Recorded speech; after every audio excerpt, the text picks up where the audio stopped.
বিদ্যাসাগর দ্বিশত জন্মবার্ষিকী পালন। নমস্কার। বিদ্যাসাগর দ্বিশত জন্মবার্ষিকী পালন উপলক্ষে আমি ভবেশচন্দ্র দেব, সদস্য বিদ্যাসাগর স্মৃতিরক্ষা সমিতির নন্দনকানন কারমাটার বিদ্যাসাগর পক্ষ থেকে আজকের বক্তা ও আপনাদের সকলকে নমস্কার, স্বাগত ও অভিনন্দন জানাই। বিদ্যাসাগর দ্বিশততম জন্মবার্ষিকী পালন নন্দনকানন উদযাপন committee, Nandankanan Karmatar Vidyasagar, all India Bengali association AIBA, New Delhi Jharkhand Bangali Samiti ও বিহার বাঙালি সমিতি মিলে আন্তর্জালে ইন্টারনেট মাধ্যমে বিদ্যাসাগরকে শ্রদ্ধা নিবেদন করার জন্য বিভিন্নভাবে সারা বছর ধরে চর্চা করার পরিকল্পনা নেওয়া হয়েছে। আজ ষষ্ঠ বিদ্যাসাগর দ্বিশততম বার্ষিকী বক্তৃতামালার বক্তা শ্রী আদিত্য সেন। তার বিষয় ঈশ্বরচন্দ্র বিদ্যাসাগর সর্বকালের এক আদর্শ ব্যক্তিত্ব। ইনি দিল্লি নিবাসী সাহিত্যিক, সাহিত্য পত্রিকা উন্মুক্ত উচ্ছ্বাসের সহ-সম্পাদক। তাকে সব সমিতির পক্ষ থেকে সাদর আহ্বান জানায়। শ্রী সেন নিজের সময় দিয়ে এই অনুষ্ঠানকে সাফল্যমণ্ডিত করতে সহযোগিতার হাত বাড়িয়েছেন। তার জন্য আন্তরিক ধন্যবাদ ও অভিনন্দন জানাই। লিখিত রচনাটি সঞ্চিতা ব্লগকে পোস্ট করা হবে। বিহার বাঙালি সমিতি চ্যানেলের এই অনুষ্ঠানকে আপনার পরিচিত সমস্ত বিদ্যাসাগর অনুরাগীদের মধ্যে শেয়ার করতে অনুরোধ জানাই। নমস্কার। সর্বকালের এক মহান আদর্শ ব্যক্তিত্ব আদিত্য সেন।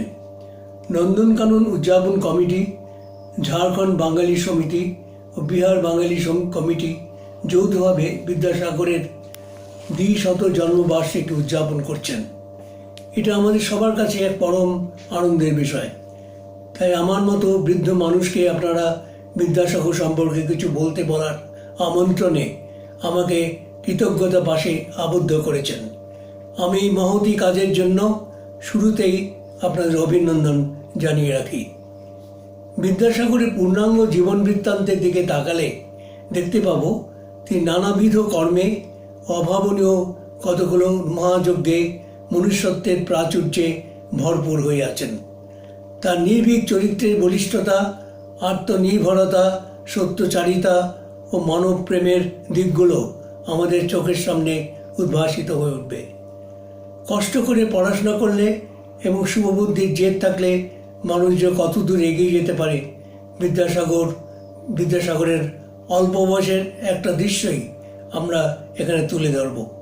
রবীন্দ্রনাথ শম্ভুচন্দ্র বিদ্যারত্নের লিখিত বিদ্যাসাগর জীবন চরিত থেকে এই ঘটনাগুলি নিয়েছেন। ক্ষুদ্র একগুঁয়ে একটি ছেলে মাথায় একটা বড় ছাতা নিয়ে বড়বাজারের বাসা থেকে পটলডাঙ্গায় সংস্কৃত কলেজে পড়তে যাচ্ছেন। রাত 10টার সময় শুয়ে পড়ার সময় বাবাকে রাতে জাগিয়ে দিতে বলতেন। তিনি রাত 12টায় ঈশ্বরকে জাগিয়ে দিতেন এবং ঈশ্বরচন্দ্র অবশিষ্ট রাতটা পড়ে কাটাতেন। এত কাজ করে পড়াশুনো করা কি আমাদের দ্বারা হবে? মনে হয় আমাদের পক্ষে কঠিন প্রস্তাব। বাসায় তখন পিতা ও তার মধ্যম ভ্রাতা, দাসী নেই। ঈশ্বরচন্দ্র দুবেলা রান্না করেন। সকালে উঠে ঈশ্বরচন্দ্র কিছুটা পড়ে নেন। তারপর গঙ্গা স্নান সেরে কাশীনাথ বাবুর বাজারে গিয়ে বাটা মাছ ও আলু পটল তরকারি কিনে আনেন। উনুন ধরিয়ে রান্না করতেন। খাবার পরে বাসনপত্র ধুয়ে রাখতেন। রান্না করতে করতে পড়া, আবার স্কুলে যেতে যেতে বই পড়া। ভাবা যায়? বিরল মেধাসম্পন্ন 9 বছরের বালক ঈশ্বরচন্দ্র সংস্কৃত কলেজের 3য় শ্রেণীতে ভর্তি হন এবং 12 বছর সংস্কৃত কলেজে ব্যাকরণ, কাব্য, অলঙ্কার, বেদান্ত, স্মৃতি, ন্যায় ও জ্যোতিষ শাস্ত্র অধ্যয়ন করেন। 1839 সালে হিন্দু ল কমিটির পরীক্ষায় উত্তীর্ণ হয়ে বিদ্যাসাগর উপাধি লাভ করেন। সামান্য কারণে আজকের আচার বিচার ব্যাপারে আমরা খুব তাড়াতাড়ি পাল্টে ফেলি। সাহেবদের সঙ্গে আচরণে তখনকার সময়ে আমাদের হীনমন্যতার অনেক পরিচয় লিপিবদ্ধ আছে, কিন্তু বিদ্যাসাগরের দেশীয় পোশাকে বিদেশিদের সঙ্গে চলাফেরা করায় কোনো অসুবিধা হয়নি। চিরকাল ধুতি, চাদর, চটি জুতো পরে চলার পেছনেও তার ব্যক্তিত্বের পরিচয় পাওয়া যায়। এই ব্যাপারে একটা মজার কাহিনী আছে। একজন মোটাসোটা ভদ্রলোক মোগলাই পোশাক পরে নবাবী কায়দায় চলছেন। বিদ্যাসাগর সেখানে উপস্থিত ছিলেন। কেউ একজন এসে খবর দিয়ে গেল, আপনার বাড়িতে আগুন লেগেছে, শিগগির বাড়ি যান। তখন ভদ্রলোক তাকে ধমকে উঠে বলেছিলেন, বেকুব, বাঁশ বাখারি পুড়ে যাচ্ছে বলে কি আমি বাপ দাদার চাল চলন ছেড়ে হুড়মুড় করে ছুটব? সেই মুহূর্তে বিদ্যাসাগরের দৃঢ়চেতা মন জেগে উঠল। তিনি ঠিক করলেন আর কখনো তিনি ধুতি চাদর ছেড়ে কোট পল্টুলান পরবেন না। এই যে ছোটোখাটো ব্যাপারটাকে শিক্ষা লাভ করা, এটা মহৎ ব্যক্তিত্বের লক্ষণ। দেশাচার সম্পর্কে আরও একটা কথা প্রচলিত আছে, যা এখানে না বললেই নয়। তিনি আত্মিক, এইসব ছোটোখাটো ঘটনা তার আত্মিক মনোবলের স্বাক্ষর। 1850 সালে কর্মজীবনের বিভিন্ন সময়ে তার চরিত্রের এই অনমনীয় দিকটার প্রকাশ আমরা দেখতে পাই। ঈশ্বরচন্দ্রের প্রথম চাকরি ফোর্ট উইলিয়াম কলেজে বাংলা বিভাগের হেড পণ্ডিত হিসেবে, সেটা 1841 সাল। এখানে কাজ করতে করতে তিনি বুঝতে পেরেছিলেন ইংরেজিটা খুব ভালো করে আয়ত্ত করা দরকার। শুধু ইংরেজি নয়, ফরাসি, ফার্সি ও হিন্দিতেও তিনি ব্যুৎপত্তি অর্জন করেন। 1846 সালে সংস্কৃত কলেজের সহকারী সম্পাদক হিসেবে যোগদান করেন। কলেজের কার্যপ্রণালী সম্বন্ধে ঈশ্বরচন্দ্রের সঙ্গে কর্তৃপক্ষের মতান্তর হওয়ায় তিনি পদত্যাগ করেন। আত্মীয় বান্ধবরা তখন ঈশ্বরচন্দ্রকে জিজ্ঞাসা করেছিল, তোমার চলবে কি করে? তিনি বলেছিলেন, আলু পটল বেচে মুদির দোকান দিয়ে দিন কাটাবো। অথচ তখন তিনি তার বাসায় 20 জন বালককে অন্নবস্ত্র দিয়ে অধ্যয়ন করাচ্ছিলেন, কিন্তু কাউকে বিদায় দেননি। আমরা হলে কি করতাম? বলতাম, ভাই চাকরি বাকরি নেই, এখন তোমরা কিছুদিন নিজেদের দেখো।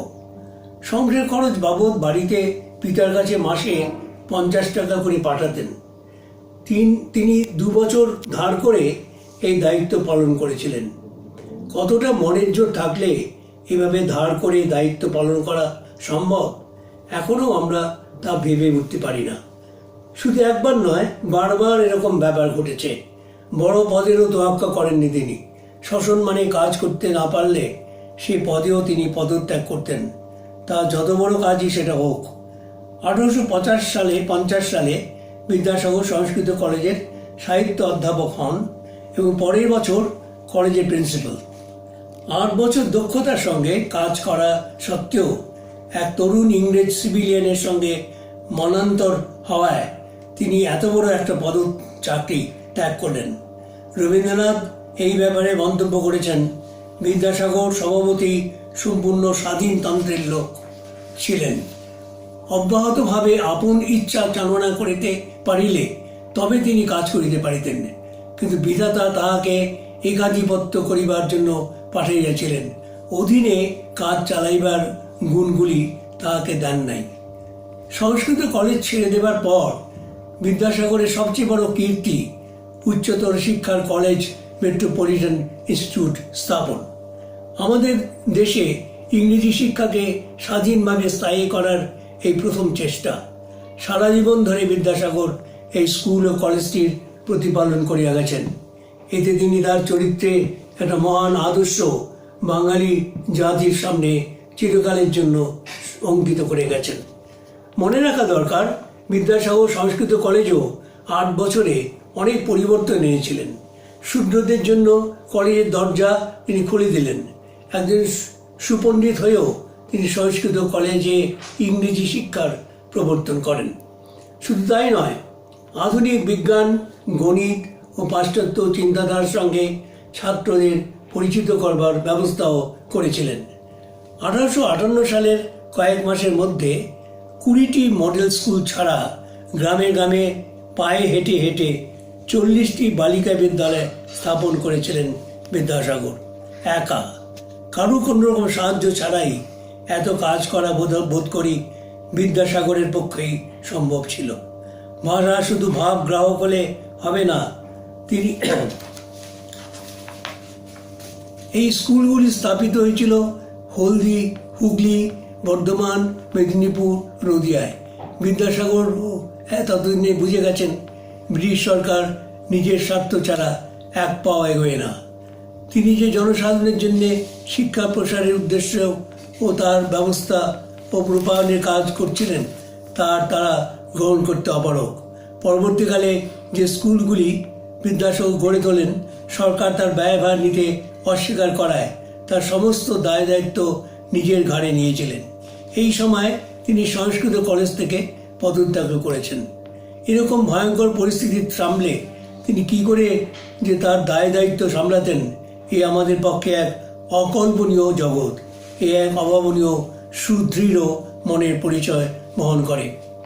আমরা বিদ্যাসাগরের শিক্ষা সংস্কার, শিক্ষা বিস্তারের, বিশেষ করে মেয়েদের শিক্ষার ক্ষেত্রে তার যে ভূমিকা ও অবদান তার বিস্তারিত আলোচনা করব। তার আগে বাংলা ভাষা গঠনে ও বিকাশে তার যে ভূমিকা সে সম্পর্কে রবীন্দ্রনাথ যথার্থই বলেছেন, বিদ্যাসাগর বাংলা ভাষার প্রথম যথার্থ শিল্পী ছিলেন। তৎপূর্বে বাংলায় গদ্য সাহিত্যের সূচনা হইয়াছিল, কিন্তু তিনি সর্বপ্রথম বাংলা গদ্য কলা নৈপুণ্যের অবতারণা করেন। রবীন্দ্রনাথের বক্তব্য, ভাষা শুধু ভাব গ্রাহক হলে হবে না, কতগুলো বক্তব্য বিষয় পূরণ করলেই ভাষার কাজ শেষ হয়ে যায় না। তা সুশৃঙ্খল করে গুছিয়ে সুন্দর করে বলতে পারলে তা প্রকৃত সাহিত্য হয়ে ওঠে। তাই রবীন্দ্রনাথ বলেছেন, বিদ্যাসাগর বাংলা গদ্যকে কেবল সর্বপ্রকার ব্যবহারযোগ্য করিয়াই ক্ষান্ত ছিলেন তাহা নয়, তিনি তাহাকে শোভন করিবার জন্য সর্বদা সচেষ্ট ছিলেন। ব্রাহ্মলিপি থেকে 3000 বছরের বেশি সময় ধরে বিবর্তিত হয়ে বাংলা বর্ণমালার প্রকৃত উদ্ভব হয়েছে, কিন্তু বিদ্যাসাগরের হাতেই বাংলা বর্ণমালার প্রকৃত রূপান্তর হয়েছে। বিদ্যাসাগর অনুভব করেছিলেন বাংলা ভাষার বিকাশের জন্য সংস্কৃত দাসত্ব থেকে তার মুক্তি প্রয়োজন। বিদ্যাসাগর বর্ণপরিচয় রচনা করেন 1855 সালে। বিদ্যাসাগর তার জীবিতকালেই 1820-1891 বর্ণপরিচয় প্রথম ভাগের 152টি সংস্করণ ও দ্বিতীয় ভাগের 140টি সংস্করণ দেখে যান। এতেই বোঝা যায় এই দুই বইটির জনপ্রিয়তা কতখানি ছিল। রবীন্দ্রনাথ তার জীবনস্মৃতির শিক্ষারম্ভতে লিখেছেন, কি বই পড়ে তার শিক্ষা শুরু হয়েছিল তা তার মনে নেই, কিন্তু শুধু মনে আছে জল পড়ে পাতা নড়ে। তখন কর খল প্রভৃতি বানানের তুফান কাটাইয়া সবেমাত্র কুল পাইয়াছি। সেদিন পড়িতেছি জল পড়ে পাতা নড়ে। আমার জীবনে এইটাই আদি কবির প্রথম কবিতা। সেদিনের আনন্দ আজও যখন মনে পড়ে তখন বুঝিতে পারি কবিতার মধ্যে মিল জিনিসটার এত প্রয়োজন কেন। মিল আছে বলিয়াই কথাটা শেষ হইয়াও শেষ হয় না। তারপর বালক বালিকাদের উপযোগী বাংলা পাঠ্যপুস্তকের অভাব মেটাবার জন্য তিনি লেখেন বোধোদয়, কথামালা ও আখ্যার মঞ্জুরি। এছাড়া রয়েছে জীবনচরিত এবং অবশ্যই ব্যাকরণ কৌমুদী। অনুবাদ গ্রন্থের মধ্যে আছে শকুন্তলা, সীতার বনবাস, বাংলার ইতিহাস এবং ভ্রান্তবিলাস, এবং অবশ্যই বেতাল পঞ্চবিংশতি ইত্যাদি। মেয়েদের শিক্ষার ব্যাপারে আমরা রমেশচন্দ্র মজুমদারের বিদ্যাসাগর বক্তৃতামালা থেকে একটু বিস্তৃত আকারে তুলে ধরতে চাই। তিনি 1966 সালে বিদ্যাসাগর বক্তৃতা দেবার জন্য কলকাতা বিশ্ববিদ্যালয়ের কর্তৃপক্ষের দ্বারা আমন্ত্রিত হয়েছিলেন। সেখানে তিনি 5টি বক্তৃতা দিয়েছেন। তার মধ্যে শেষ বক্তৃতা 19বিংশ শতাব্দীতে বঙ্গনারী থেকে কিছু কিছু উদ্ধৃত করে জানাতে চাইব, তখন মেয়েদের শিক্ষার ব্যাপারটা কোন অন্ধকারে নিমজ্জিত ছিল।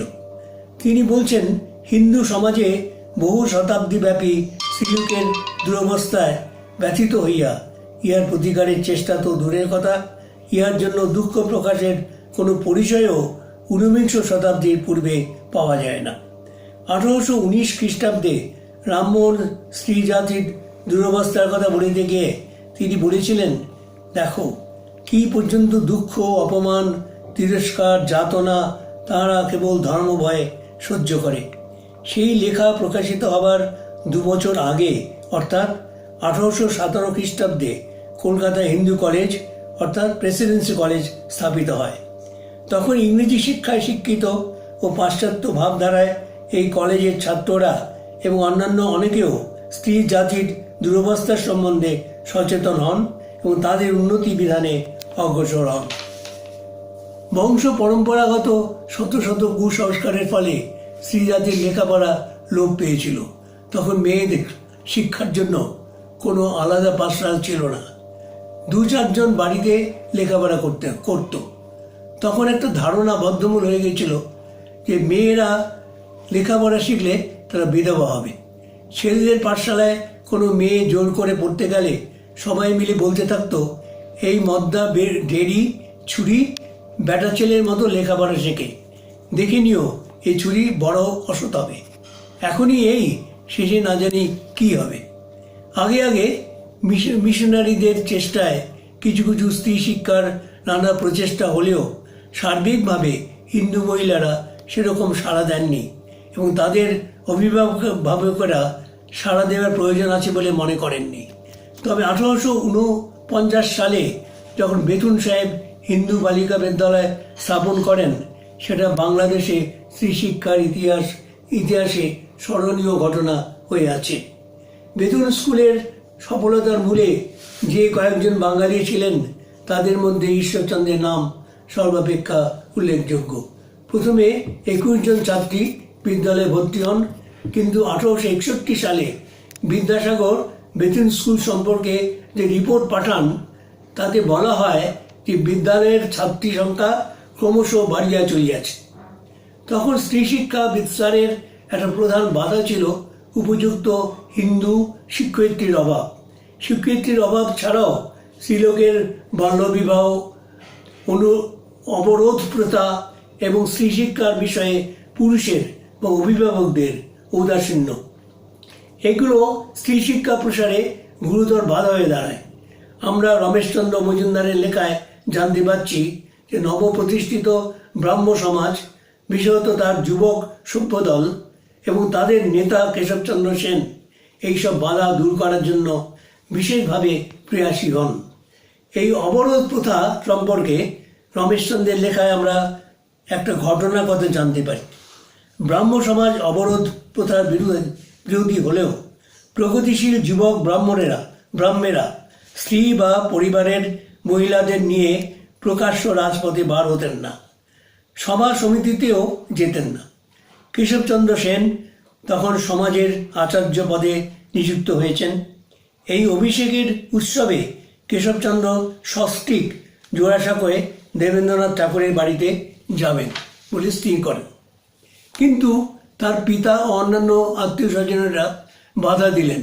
বাড়ির দরজা বন্ধ করে দেওয়া হলো। ভোজপুরি দরবান অন্যান্য ভৃত্যদের বাধা দিতে বলা হলো। কেশবচন্দ্র স্থানীয় পুলিশ ইন্সপেক্টরকে খবর দিয়েছিলেন, কিন্তু পুলিশ আসার আগেই তিনি তার 15 বছরের অবগুণ্ঠিতা স্ত্রীকে লয়ে জোড়াসাঁকোর উৎসবে যোগদান করেছিলেন। তাতে কলুটোলার পৈতৃক ভবনে তার স্থান হবে না বলা হলো। এই বিপদে দেবেন্দ্রনাথ ঠাকুর তার নিজের ভবনে কেশবচন্দ্রকে আশ্রয় দিয়েছিলেন এবং সেখানে তিনি দীর্ঘদিন ছিলেন। 1878 সালে কলকাতা বিশ্ববিদ্যালয়ে মেয়েরা পরীক্ষা দেওয়ার অধিকার পায়। 1883 সালে কলকাতা বিশ্ববিদ্যালয় থেকে কাদম্বিনী বসু ও চন্দ্রমুখী বসু বিএ পরীক্ষা পাশ করেন। সেই বঙ্গনারীর কৃতিত্বের প্রশংসা করে কবিতা লেখা হয়েছিল। এদিকে ততদিনে বিধবা বিবাহ আন্দোলনকে বিদ্যাসাগর অনেক দূর পর্যন্ত এগিয়ে নিয়ে গেছেন। 1854 সালে তত্ত্ববোধিনী পত্রিকায় বিধবা বিবাহ সমর্থনে একটি প্রবন্ধ লেখেন। এরপর প্রতিপক্ষ পণ্ডিতগণের যুক্তিতর্ক খণ্ডন করে বিদ্যাসাগর দ্বিতীয় একটি পুস্তক লেখেন। এটি আন্দোলন সর্বশ্রেণীর মধ্যে বিস্তৃত হয়। 1855 সালের 7ই নভেম্বর ব্যবস্থাপক সভায় বিধবা বিবাহ আইনের খসড়া পেশ করা হলে ভারতের সর্বত্র এই আইনের সপক্ষে ও বিপক্ষে তুমুল আন্দোলন শুরু হয়। অবশেষে 1856 সালেই 26শে জুলাই বিধবা বিবাহ আইন পাশ হয়ে গেল। এই আন্দোলনের প্রথম থেকে শেষ পর্যন্ত বিদ্যাসাগর যে সংকল্প ও চরিত্রের দৃঢ়তা দেখিয়েছেন তা আমাদের সবার কাছেই আদর্শনীয়। স্ত্রী শিক্ষার ব্যাপারে দেখা গেছে যারা বিদ্যাসাগরকে সাহায্য করবেন বলে প্রতিশ্রুতি দিয়েছিলেন, কার্যত তারা কেউই এগিয়ে আসেননি। সেখানে বিদ্যাসাগর যেমন অনমনীয় মানসিক সাহস ও দৃঢ় সংকল্পে আদর্শ স্থানীয় ছিলেন, তেমনি বিধবা বিবাহের ব্যাপারেও তার একমাত্র পুত্র বিধবা করতে এগিয়ে এলে তিনি বলেছিলেন, ও আমার মুখ উজ্জ্বল করেছে। অগ্রজ শম্ভুচন্দ্র একটি চিঠিতে জানিয়েছিলেন যে এই বিবাহ দিলে আত্মীয় পরিজন সমাজ তুমুল বিরোধিতা করবে এবং তার সঙ্গে সম্পর্ক ত্যাগ করবে। এই কথার উত্তরে তিনি যা বলেছিলেন তাতেই তার দৃঢ়চেতা ও চরিত্রাবলীর পরিচয় পাওয়া যায়। তিনি বলেছিলেন, বিধবা বিবাহ প্রবর্তন আমার জীবনের সর্বপ্রধান সৎকর্ম। এই জন্মে যে ইচ্ছা, এই ইচ্ছা অপেক্ষা অধিকতর আর কোনো কাজকর্ম করিতে পারিব তার সম্ভাবনা নাই। এই বিষয়ের জন্য সর্বশান্ত হইয়াছি এবং আবশ্যক হইলে প্রাণান্ত শিকারেও পরাণমুখ নহি। বিধবা বিবাহ ছাড়া বিদ্যাসাগর আরও একটা সামাজিক সংস্কারের জন্য নানাভাবে প্রয়াসী হন। কুলীন ব্রাহ্মণদের বহু বিবাহ, তার ফলে অনুরা ও বিবাহিতা কুলীন কন্যাদের দুরবস্থার কথা তিনি অন্তরে অনুভব করেছিলেন এবং এই আন্দোলনকে সর্বজন গ্রাহ্য করার জন্য পুরোদস্তু ঝাঁপিয়ে পড়েন। 1836 সালে জ্ঞানান্বেষণ পত্রিকায় প্রকাশিত একটি পত্রে জানা যায় 27 জন ব্রাহ্মণের মধ্যে 3 জনের স্ত্রী ছিল 60 জন। তার মধ্যে বেশিরভাগ স্ত্রীর সংখ্যা 20 থেকে 50 এবং একজনের মাত্র 8 জন স্ত্রী। বিশ্ববিদ্যালয়ে 1871 সালে বহুবিবাহ বইটি লেখা শেষ করেন। এই প্রথা তীব্র নিন্দা করে তিনি বলেছিলেন, এ দেশে ভগ্ন কুলীনদের মতো, ভণ্ড কুলীনদের মতো পাষণ্ড ও পাতকী ভূমণ্ডলে নাই। তাহারা দয়া, ধর্ম, চক্ষুলজ্জা ও লোকলজ্জায় একেবারে বর্জিত। বর্তমান বাঙালি জীবন নানা দিক থেকে বড় বিপন্ন। করোনার মহামারীতে এই বছরটা আমাদের একা ঘরে বন্দি করে রেখেছে। কোথাও যাওয়া নেই, কারোর সঙ্গে কথা নেই, মুখোমুখি বসে আদান প্রদান করা নিষিদ্ধ, কারণ কারোর সঙ্গে ঘনিষ্ঠ হওয়া মানেই সংক্রমণের ভয় ও আশঙ্কা। অনেকে এরই মধ্যে অতিষ্ঠ হয়ে ঘর বার করছেন এবং মাঝে মাঝে যা থাকে বরাতে করে বেরিয়ে পড়ছেন, কিন্তু গৃহিণী বা মেয়ের কড়া শাসনে আবার ঘরে বন্দি হয়ে নিজেদের সাহসটাকেও বন্দি করে রাখছেন। অনেকে আবার কিছু করার নেই বলে ডিপ্রেশনে নেমে যাচ্ছেন। বলা হচ্ছে, আপনারা আর কিছু না পারুন, ঘরে বসে টবে বাগান করুন, শাক সবজি ফলান বা ওই ধরনের কিছু করুন, যেমন রান্নাবান্না সাহায্য করা। ওসব করলে মনের অন্ধকার কেটে যাবে। এ তো গেল মহামারীর অন্ধকার দিনগুলির সঙ্গে মোকাবিলা করার একটা দুর্যোগের সময় কাটানো, কিন্তু আমাদের বাঙালি জীবনের নানা দিক থেকেই দুর্যোগ নেমে এসেছে। শুধু যে রাজনীতির ডামাডোল তাই নয়, সমাজ জীবনও নানা সংকট, খুন খারাপি, অসহিষ্ণুতা, জীবন যন্ত্রণায় কাতর হয়ে সংগ্রামে পিছিয়ে পড়া, নানা ব্যাধির প্রকোপে মৃতপ্রায় জীবনযাপন, কথা দিয়ে কথা না রাখার প্রবণতা, দৃঢ় মনস্কতা ও সংকল্পের একটা ভাঙনের মুখে আমরা সবাই যেন প্রতিরুদ্ধ হয়ে আছি। এই অবস্থা থেকে উত্তীর্ণ হতে গেলে আমাদের বিদ্যাসাগরের চরিত্র মাহাত্ম্যে উদ্বুদ্ধ হতেই হবে, নয়তো অন্য কোনো নেই। রবীন্দ্রনাথের কথা দিয়ে বলি, ঈশ্বরচন্দ্র যথার্থ মানুষ ছিলেন।